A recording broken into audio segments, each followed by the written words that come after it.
It's not just biblical arguments that many critics don't study, but also philosophical arguments. This next clip shows one of the most legendary responses ever recorded of a Christian responding to a person who challenged him. I am confused. Being philosophically consistent and being a very honest person, I'm sure you can tell me where God came from.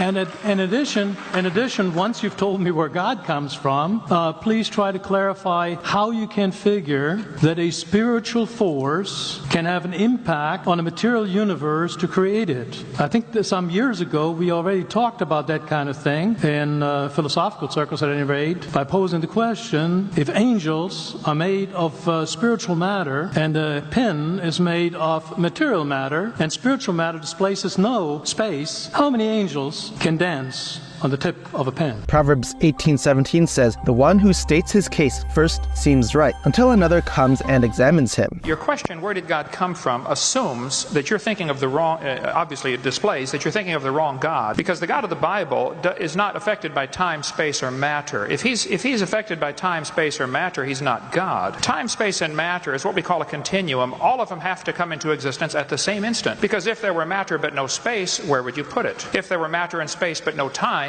when would you put it? You cannot have time, space, or matter independently. They have to come into existence simultaneously. The Bible answers that in 10 words. In the beginning, there's time. God created the heaven, there's space, and the earth, there's matter. So you have time, space, matter, created a trinity of trinities there. Just, time is past, present, future. Space has length, width, height. Matter has solid, liquid, gas. You have a trinity of trinities created instantaneously, and the God who created them has to be outside of them. If he's limited by time, he's not God. The guy who created this computer is not in the computer. He's not running around in there changing the numbers on the screen, okay? The God who created this universe is outside of the universe. He's above it, beyond it, in it, through it. He's unaffected by it. So, the concept that a spiritual force cannot have any effect on a material body, well then I guess you'd have to explain to me things like emotions and love and hatred and envy and jealousy and rationality. I mean, if your brain is just a random collection of chemicals that form by chance over billions of years, how on earth can you trust your own reasoning processes and the thoughts that you think?